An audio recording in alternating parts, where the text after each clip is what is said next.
Tetapi sudahkah kita melihat, apakah pembangunan PLBN itu memberikan manfaat sebesar-besarnya buat kita?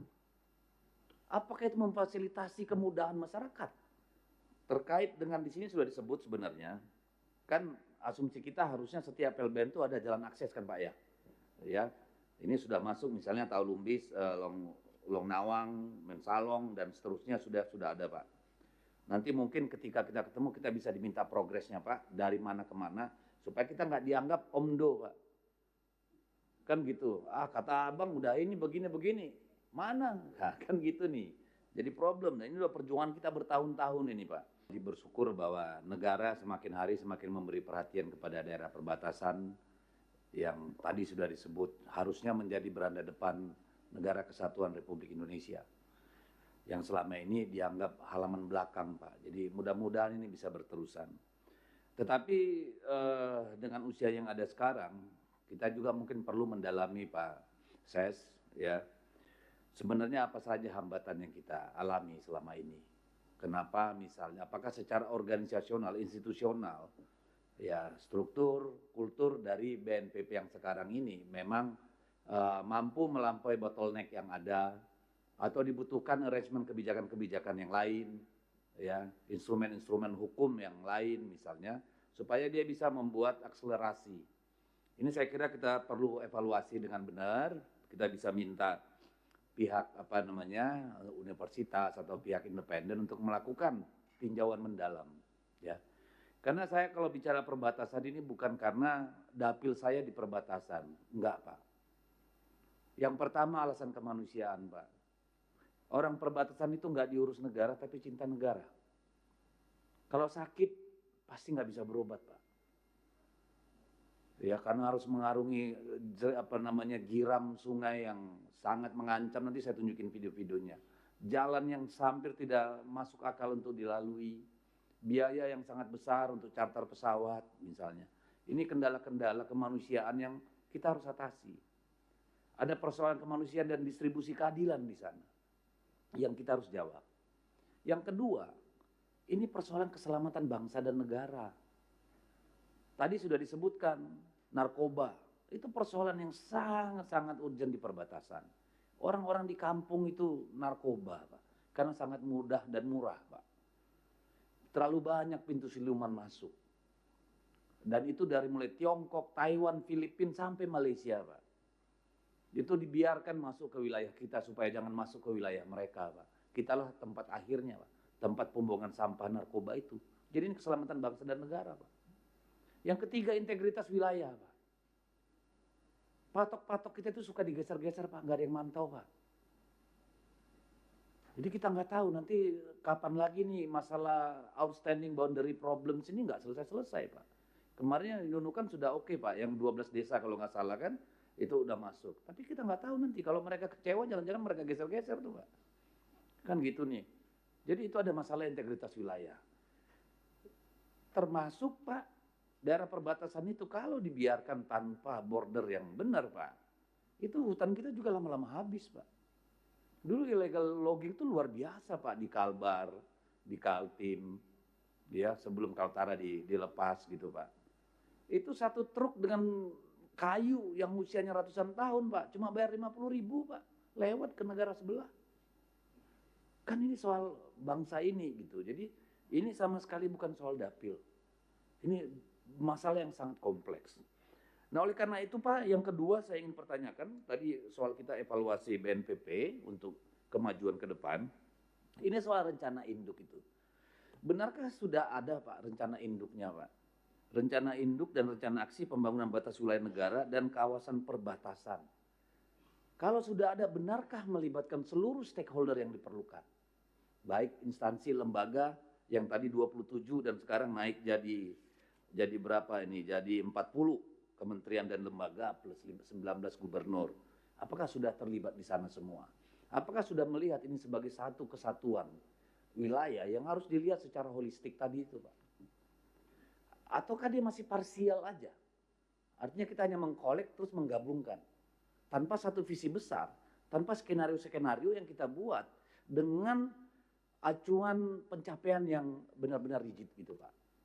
Jadi mohon nanti kita juga mungkin tertulis semua Pak, dan nanti kita bisa bahas lebih dalam ketika ketika kita melakukan kunker nanti di Kalimantan Utara. Yang ketiga Pak, saya ingin minta Pak, satu kajian juga Pak.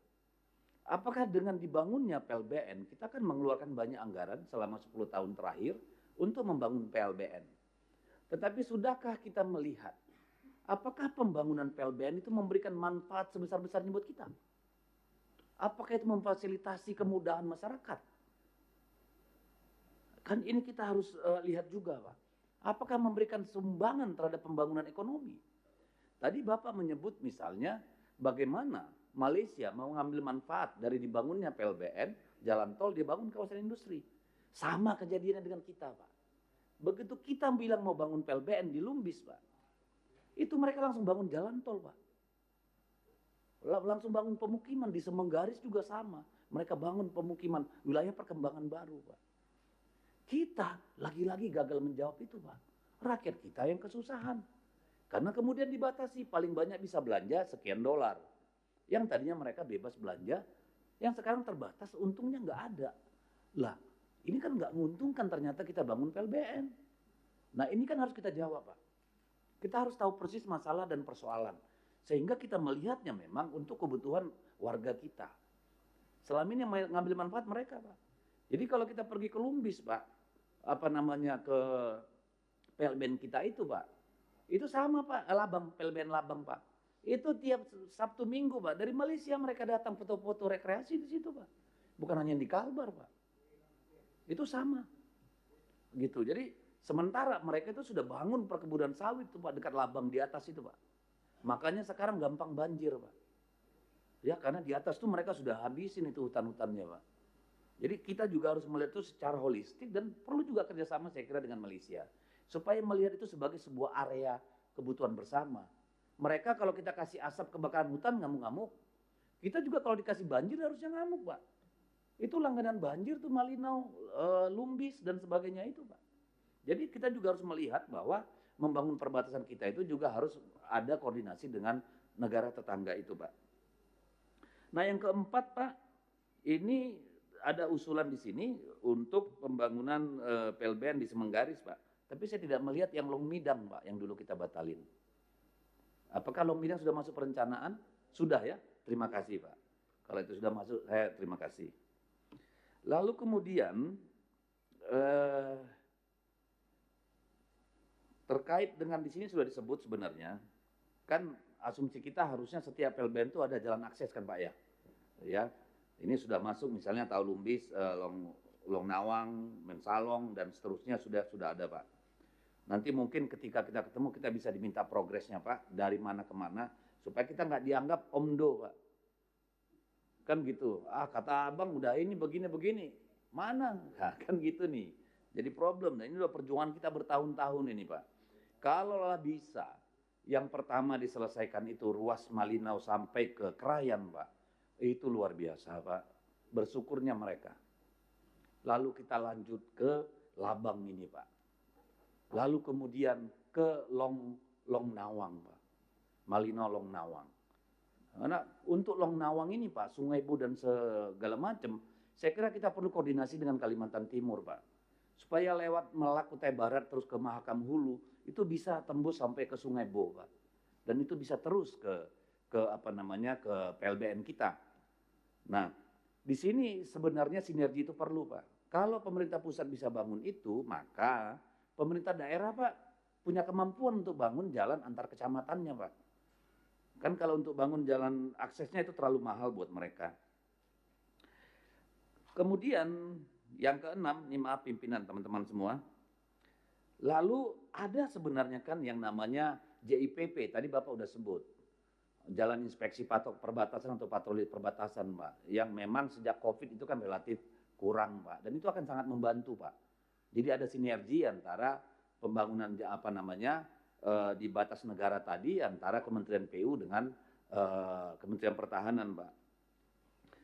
Nah oleh karena itu Pak, saya ingin bertanya sebenarnya. Kan di BNPB ini ada deputi ya Pak? Ada deputi ya? Tapi ini semua orang Kemendagri ya Pak? BNPP sendiri ya. Nah, itu yang saya tadi bingung karena kemudian Bapak menjelaskan bahwa BNPP masih di bawah Atwil, Pak.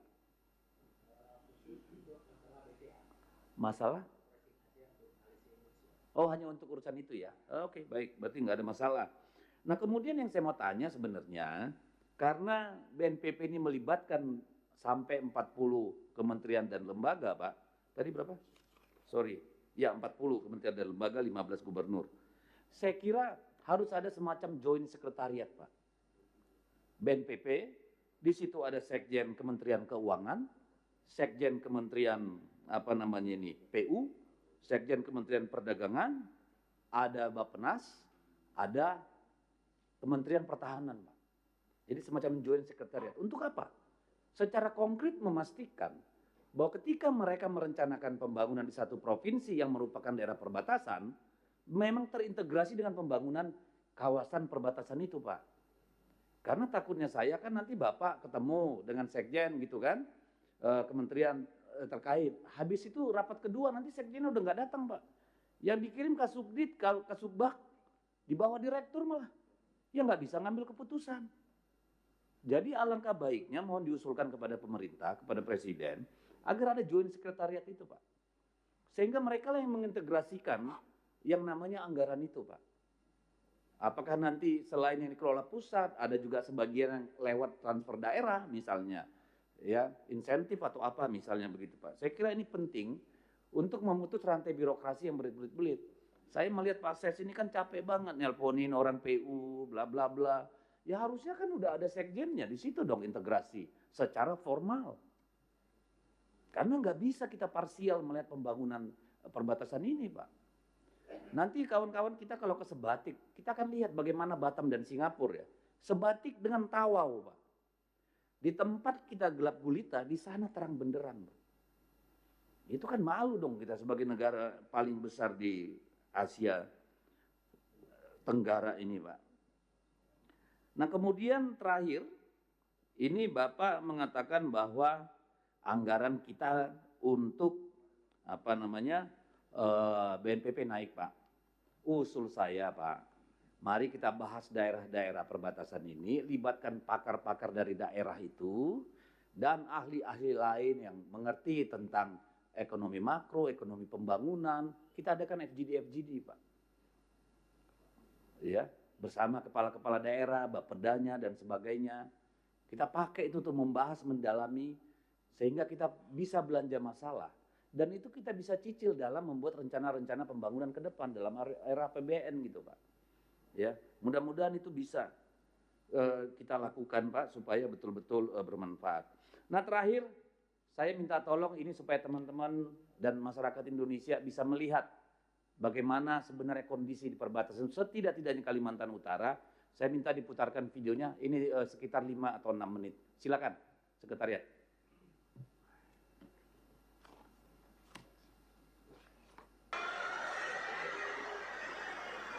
Saya dibesarin, Pak? Oh.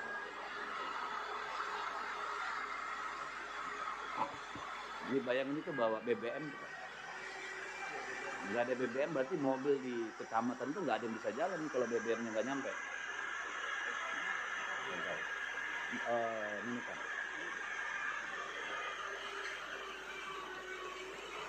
Oke, lewat. Selanjutnya.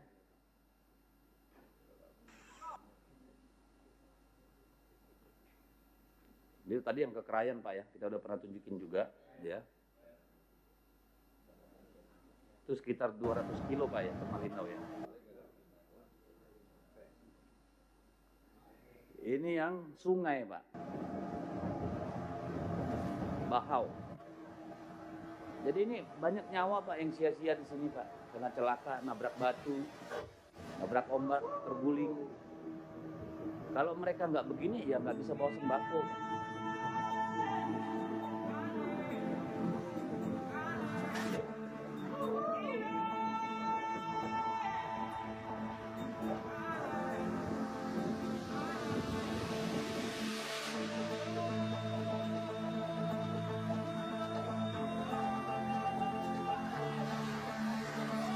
Ini nanti kapalnya kebalik nih, perahunya. Oke, lanjut.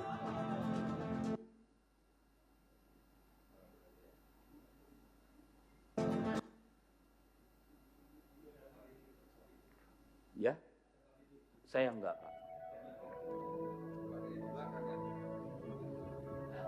Kalau saya nanti saya tunjukin videonya boleh, tapi nggak usah nanti dibilang kampanye. Ini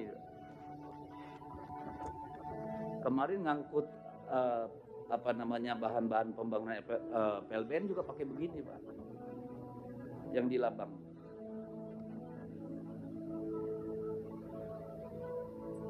Nih kebalik kapalnya, Pak.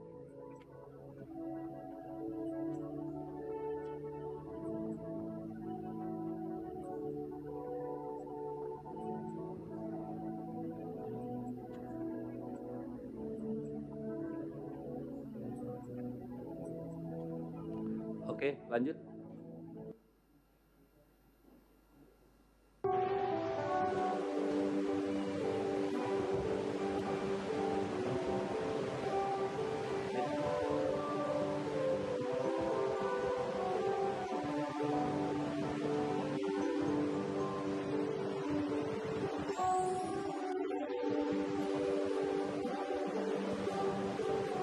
Sama itu cuma ngangkut BBM, Pak.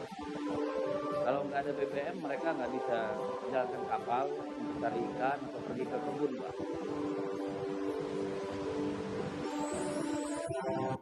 Oke, lanjut.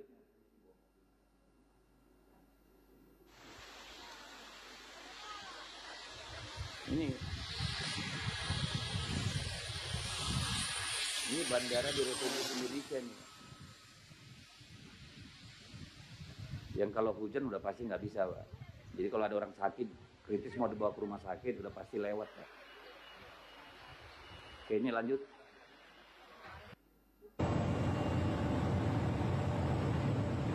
Nah ini kalau ke sana, Pak, mau ke kampung-kampung ya harus gini, Pak. Charter pesawat, charter heli. Kalau orang sini bilang flexing, Pak. Padahal ini untuk menemui warga. Nanti kita lihat nih bandaranya. Ini kalau nggak salah Lungalango. Hah? Kita di bawah berdoa aja, Pak, di dalam. Ini Pak Deddy ada di sini. Pak Deddy ada di sini. Saya ada, tapi saya nggak mungkin. Saya ini warga. Nah, itu bandaranya cuma begitu. Itu di bawah tuh jurang tuh. Sama kayak yang di Mahak ya. Bukan Mahak. Longbo. Ya. Tuh, kayak begitu. Jurang. Selesai. Utang-utang lunas.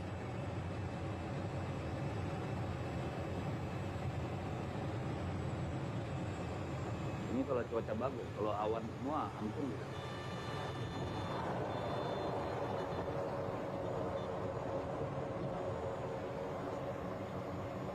Ini paling 1 kilo ya panjangnya deh. Nggak sampai. Hah? Sampai paling 600 atau 800. Oke, terus baik. Nah, gini, Pak.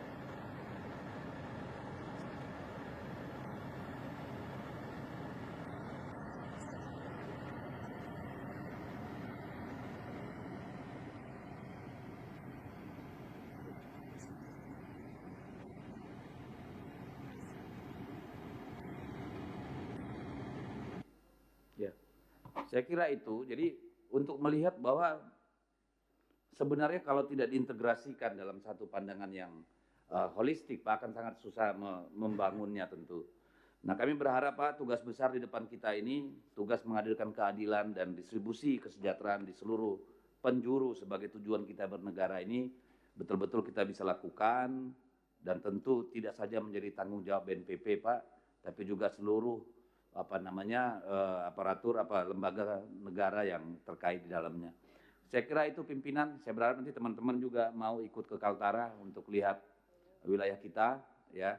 Dan saya terima kasih, Pak, karena banyak progres sejak kita intensif dengan dengan BNPB, sudah banyak kemajuan. Pak Ses, saya ucapkan terima kasih juga teman-teman BNPB semua.